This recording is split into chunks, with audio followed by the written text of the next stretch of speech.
My first guest hit all the headlines recently. He swam for 6 days up the Thames. He came out wetter than Chulisa's hanky. Mr. David Walliams, there he is. The nation's sweetheart. David, thank you for coming on the show. Thank you. It was actually 8 days. 8 days? Yeah, it's not 6 days. 8 days. You should have got a move on. In the last couple of years, listen to this, David has got married. He had his 4th children's book published. He appeared in Doctor Who. He starred and wrote BBC's biggest comedy of the year, and he swam the length of the Thames for charity. You lazy bastard. Surely it's only a matter of time, though, before he gets knighted. Surely it's only a matter of time before you become a sir or a dame. Have you decided yet? Definitely a dame. David Walliams, ladies and gentlemen. Thank you. Lovely to have you here, David. Looking handsome as well. He was just wearing skimpy trunks, and he was covered all over in goose fat. And I was a little annoyed because I clearly put smart casual on the invite. David, for you here, please welcome David Walliams.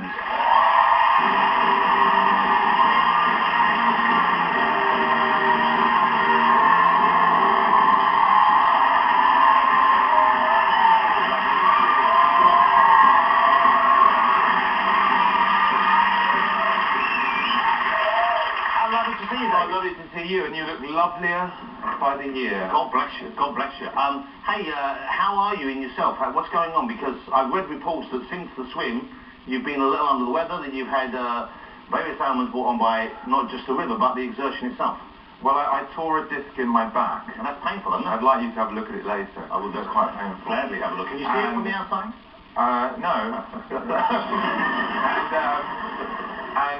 So that's a bit, I've had to do a lot of physio for that, and also I picked up some kind of stomach bug, some kind of parasite, so it's made me kind of ill. And so they've called this Thames tummy, as if this is something which we've all encountered, but people don't swim, they're warned not to swim. I know, it's a very, very foolish thing to do, because there's raw sewage that goes directly into the Thames. So, because when it starts, you know, in Gloucestershire, in Lechlade, it comes from a spring, the water, so it's nice and clean, and you have a mouthful. Beautiful. By the time you get to central London, it's black, you can't see anything, and if it rains, the water goes into sewage pipes and raw sewage pours out into the Thames.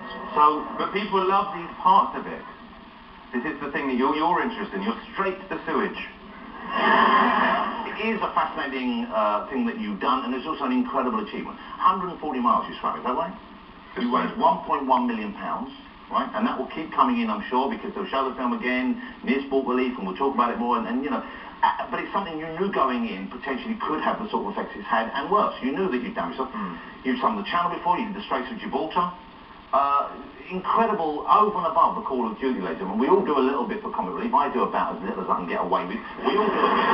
No, you know, we all like to help out, but you really go the extra mile. What is it that drives you to do that? Well, I've been on the trips, you see. I've been to, the first trip was to Ethiopia, and that's where I agreed to swim the Channel. Because when you're there, so it's what you saw when you were actually out there. And then I went to India, and recently I went to Kenya. And so all those times, it's really hard. And on the 3rd day of the Thames swim, I got really sick.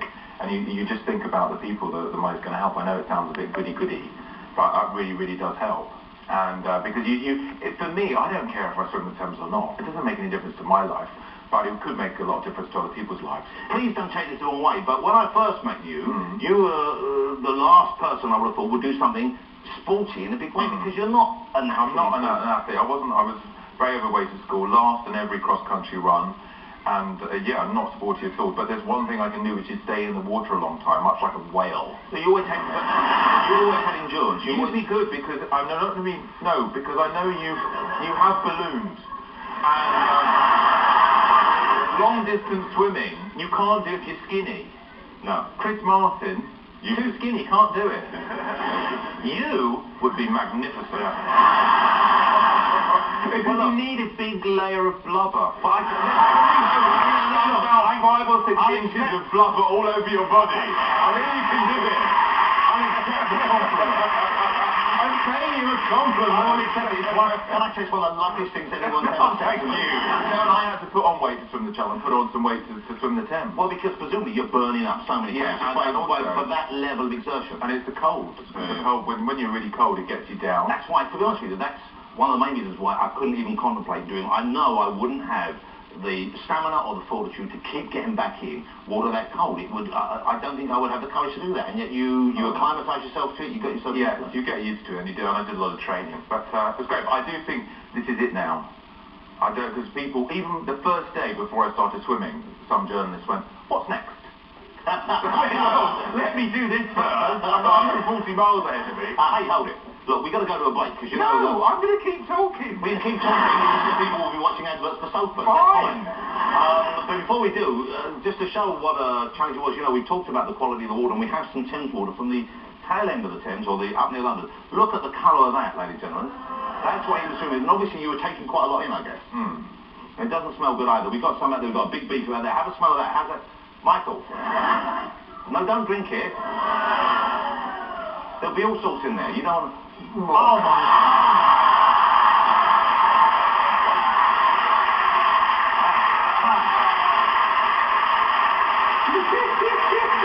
You don't do that every day. We're going to take a commercial break right now. I'll be chatting to David Moore in a minute, and Seth Wogan. Don't go away.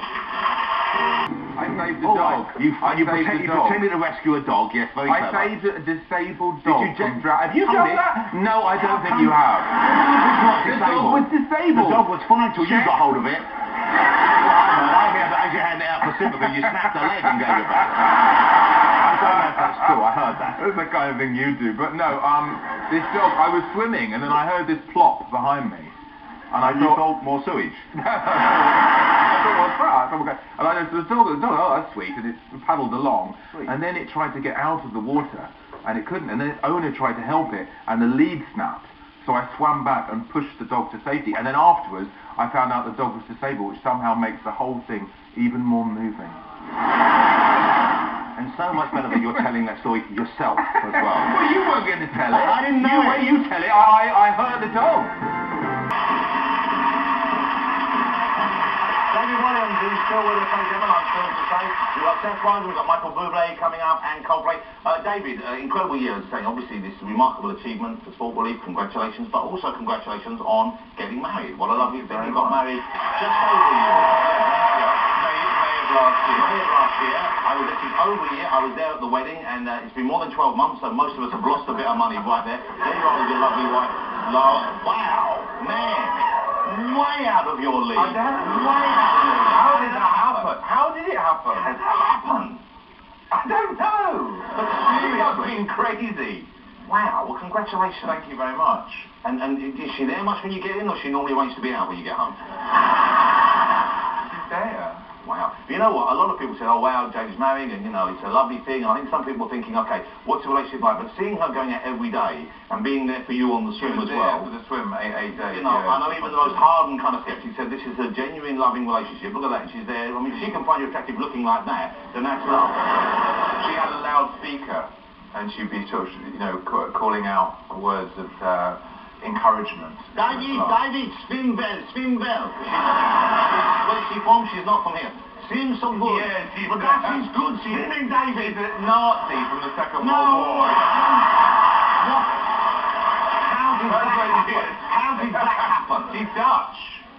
She's Dutch. Collaborationist. David, have some dope and swim well. That's a deal for you, David. It's Tulip.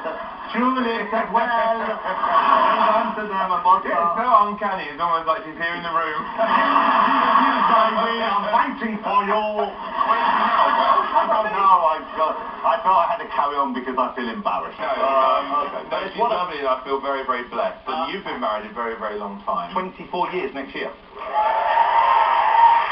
But you know what? For the anniversary, for the 25th, we're going to do it again with 2 new people. With who? David, I'm leaving you for Sonafon. You know, the thing is, because she's Dutch, and so she didn't know who anyone was. Because when she met you, she goes, is he on TV? I believe. Not at the moment.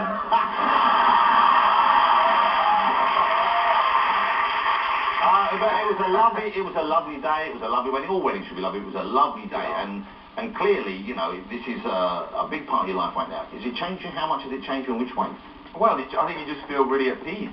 You know, when you find someone that you really love, and they love you too, and so you just feel like a big part of your life is settled, and it's a lovely, lovely feeling. Because you were kind of chasing around a lot for something, weren't you? You were I don't mean that particular thing, but you were known for that as well. Yeah, but, I was I was lost, Jonathan. You were, but you were a bit lost, weren't you? I was, yeah. We're shagging everything inside. It was awful. I hated every minute of it. Can I ask you the question? It's a personal question, but children on the horizon. You thinking about having children yet, or does she want to wait a few years? Because I've seen you with children. You come around and see my children. You're lovely with them. I know you're lovely with my friends' children. You know, you're obviously someone who would like that in their life. Are you yeah, we definitely would like to have children, but so we probably will have children soon, and obviously you'll be first. I mean, I'd like you to be there at the conception. Yeah. If you want, I'll use her Lara Stone and go, stop. And David, so congratulations on a new book out. This is your fourth children's book. This one's called Gangster Granny. There's a picture of it. It's very funny, but it's also quite. It's a little rude. Deliberately, I guess. Well, I like to push the boundaries. I think the children's books I loved when I was young always pushed the boundaries. Roald Dahl, George's Marvellous Medicine, is about a boy who tries to kill his grandma by poisoning her. And this one's about a little boy who discovers an amazing secret about his grandma, that she is in fact an international jewel thief. And they try and steal the crown jewels from the Tower of London. And I think the books that most children love are the ones that are a bit naughty, a bit forbidden. So I tried to make it sort of child-friendly, but still a little bit naughty. I've got a chunk here. Would you like to read it out? Why don't you read it out? Have you done these on tape for kids or not? No. Okay, do you want to read a chunk out? Is it genuine? Because I think it's very funny what you've done, and I guess the age group for this, these wouldn't be for little tiny kids, because it is a bit too early, but maybe for what, 8 and up, 9 and up? 8 to 12, but that'll be fine for you. That must have been painful, said Ben, his bum wincing at the thought. Hold on. Don't jump to conclusions. He was 11 years old. Passing out a big diamond ring out of his bottom didn't sound in any way enjoyable. It was painful, excruciating in fact, Granny grimaced. The good thing was that our cottage had been searched already from top to bottom. Not my bottom, the bottom of the cottage, I mean. It's good, it's good. I love David Walliams, and I'm also... I liked you when I first met you. Are you in love with me? No. David, are you in lust with me? I'm not. I don't find you remotely attractive. Oh, come off it. When you're... Oh,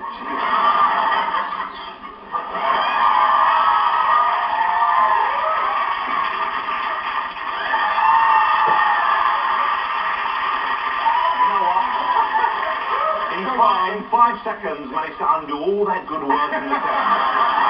Ladies and gentlemen, what a lovely man, Mr. David Walliams. Thank you so much.